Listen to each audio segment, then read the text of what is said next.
Hello, I'm the ASMR psychologist. Welcome to my channel. Now,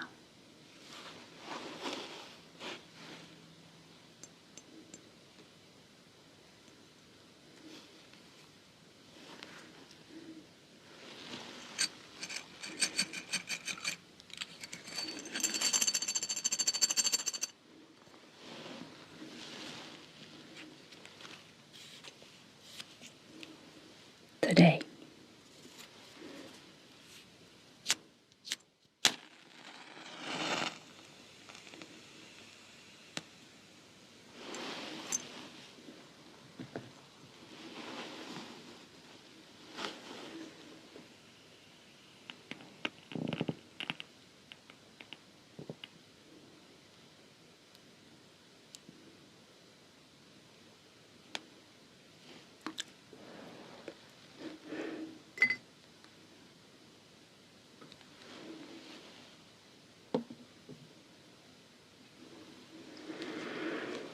I'm going to be sharing with you a very practical way of dealing with negative feelings.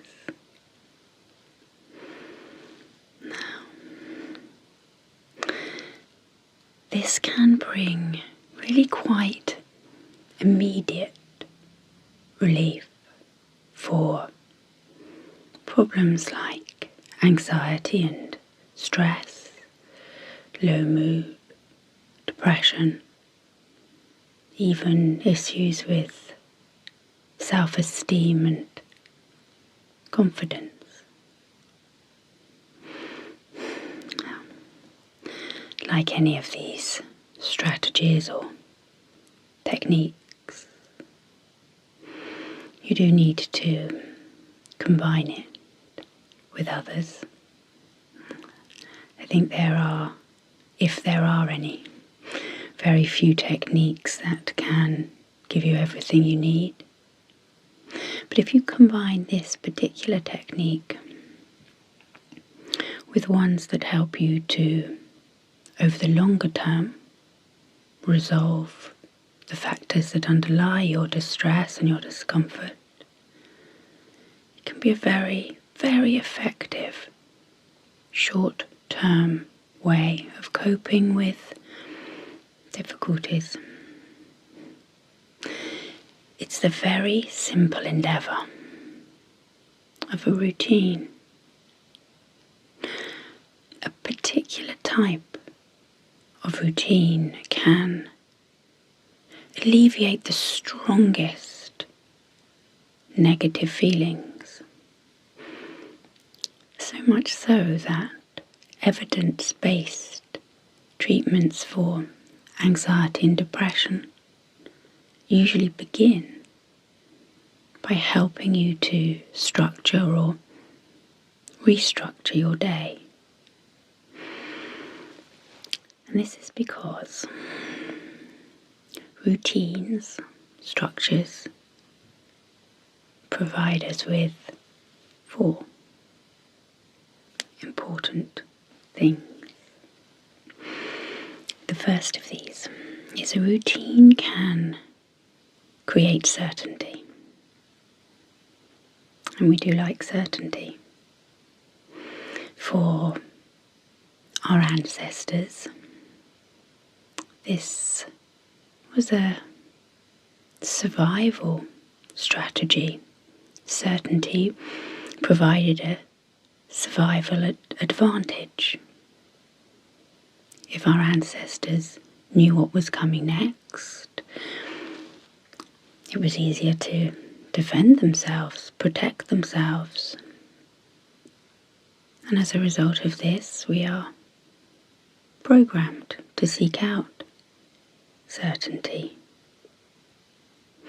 And interestingly, when faced with uncertainty, we go to some lengths to create certainty. A very common way of doing this is to reach for the worst case scenario. And from an evolutionary point of view, this makes sense. Again, it made sense for our ancestors to predict the worst. They're foraging by a bush and they hear a little rustle.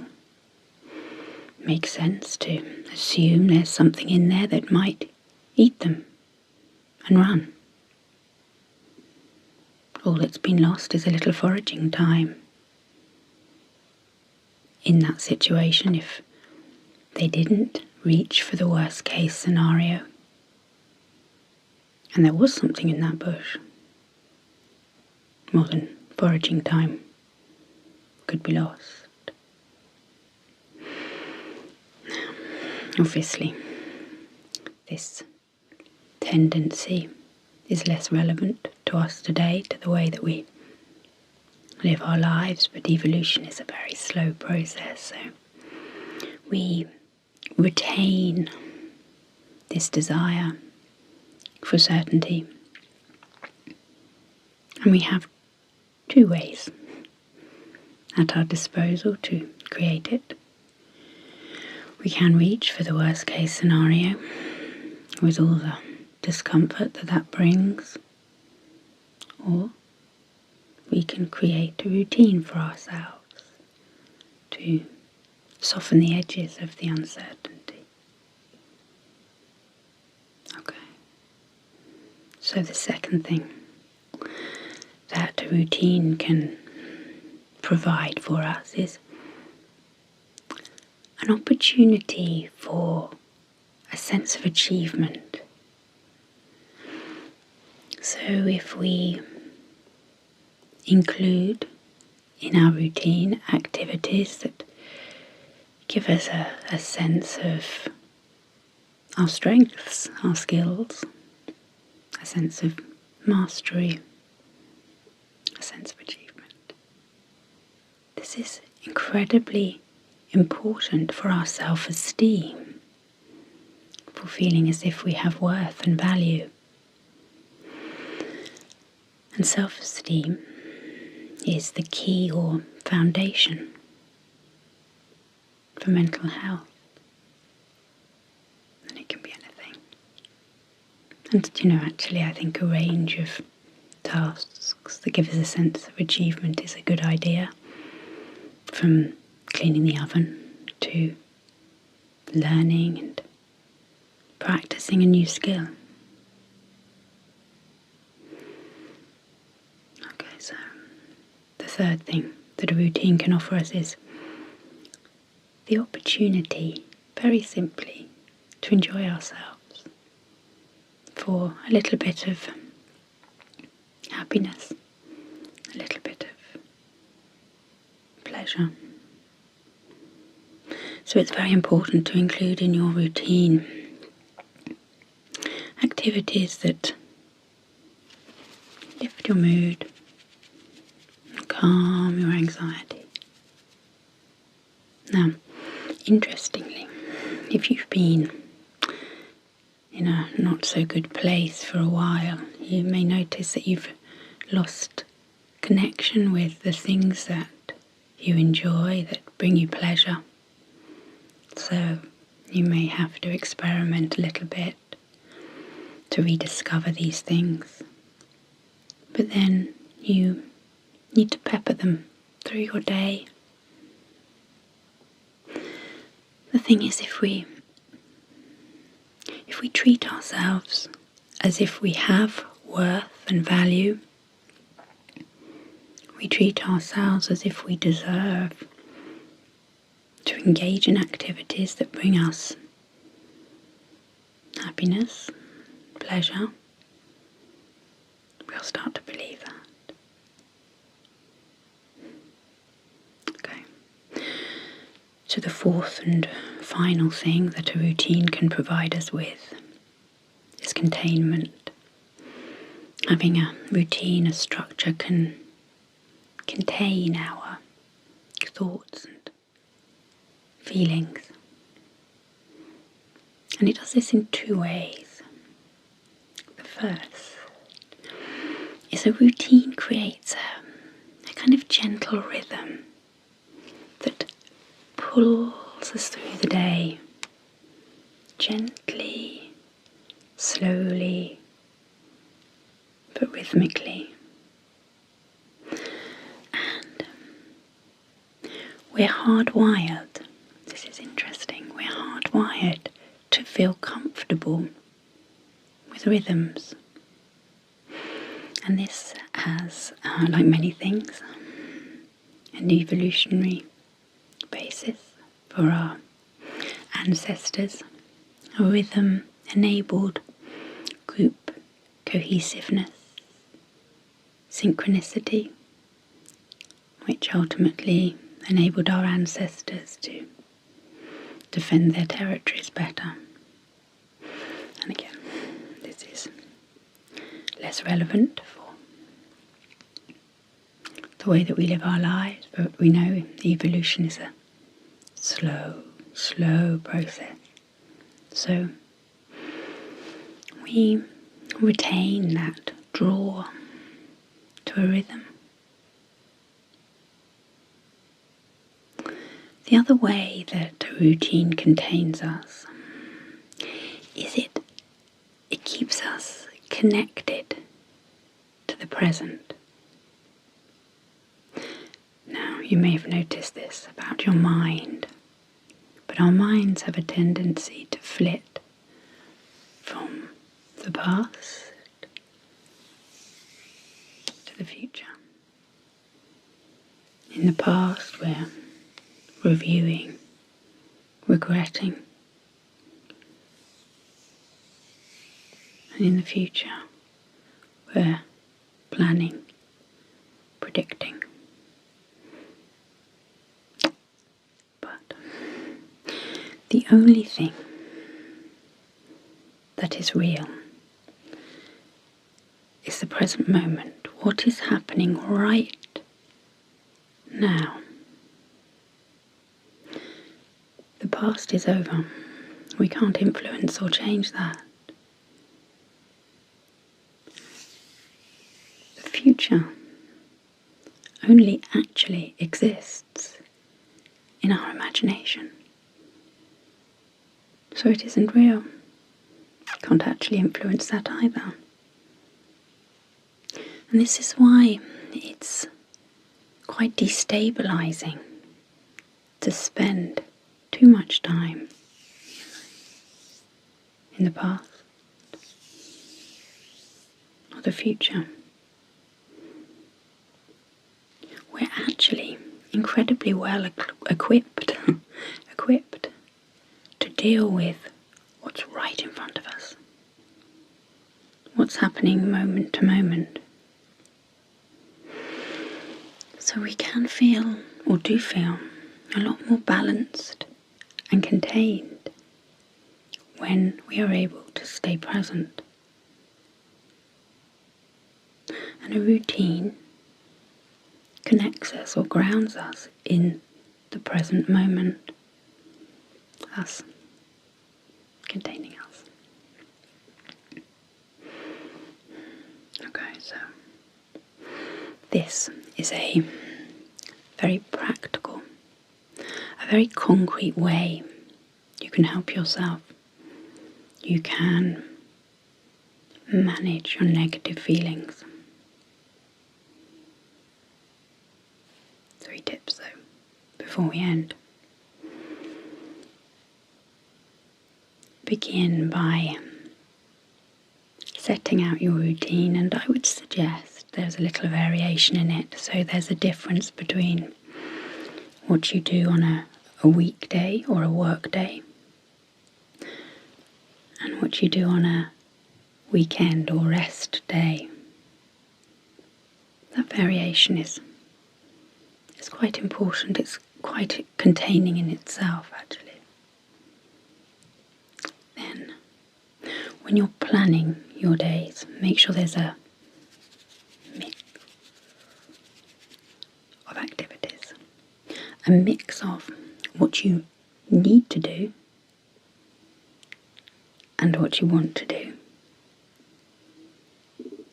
So that you're ensuring a sense of achievement and a sense of enjoyment and pleasure. and also ensuring quite, I suppose, explicitly that within those tasks of what you need to do and what you want to do, you can clearly see this task is going to make me feel like I've got some skills. There's going to be some satisfaction at the end of that. And this task, you know what, this is just pure enjoyment.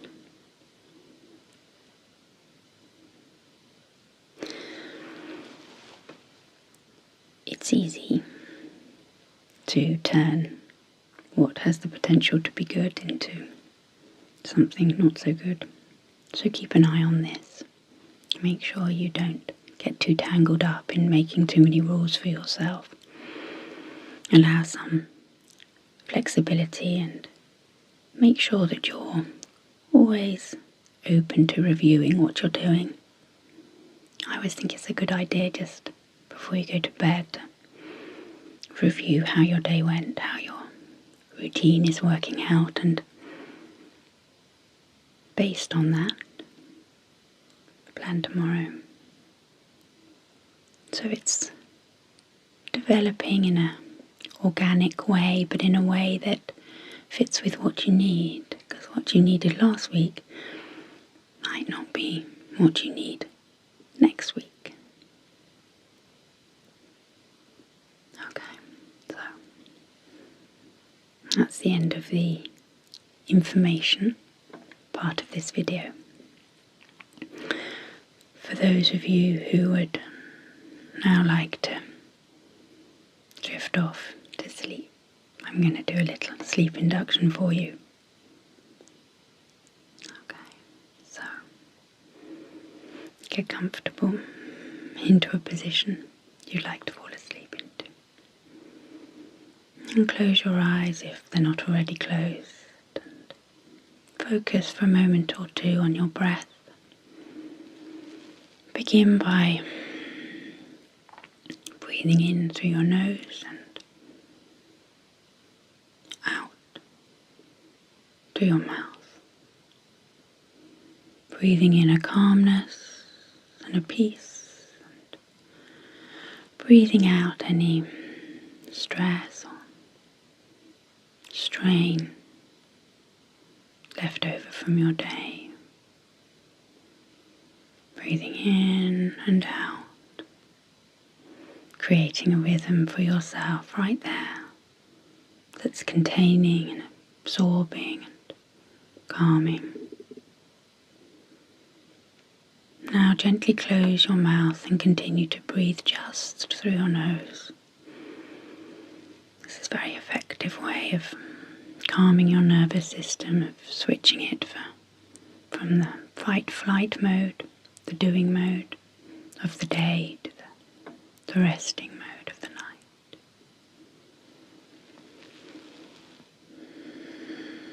Continue to focus on your breath. Each breath calming you further as you get ready to let go and sleep.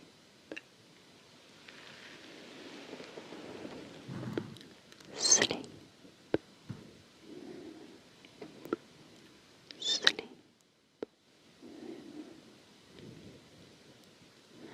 Sleep. Sleep.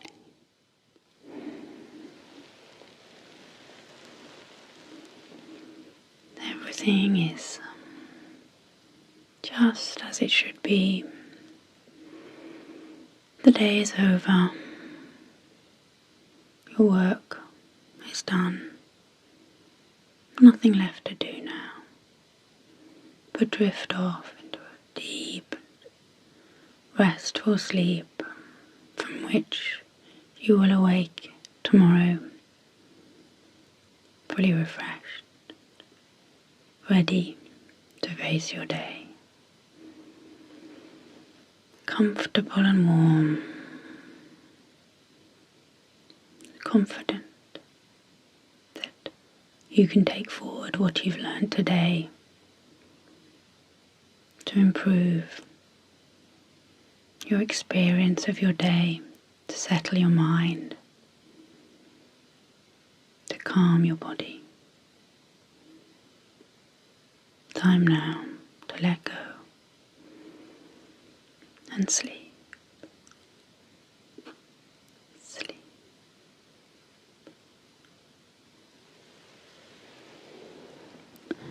Sleep. Sleep.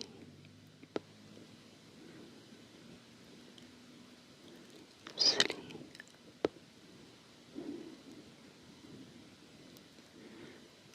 Sleep.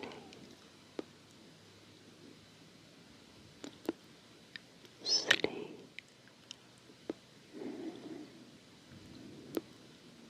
Sleep.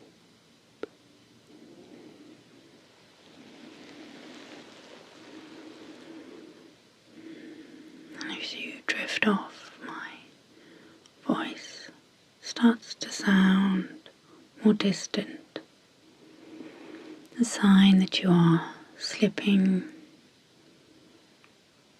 gently in and out of consciousness, indicating the very first stages of sleep. Rest now. Everything is okay. You can let go.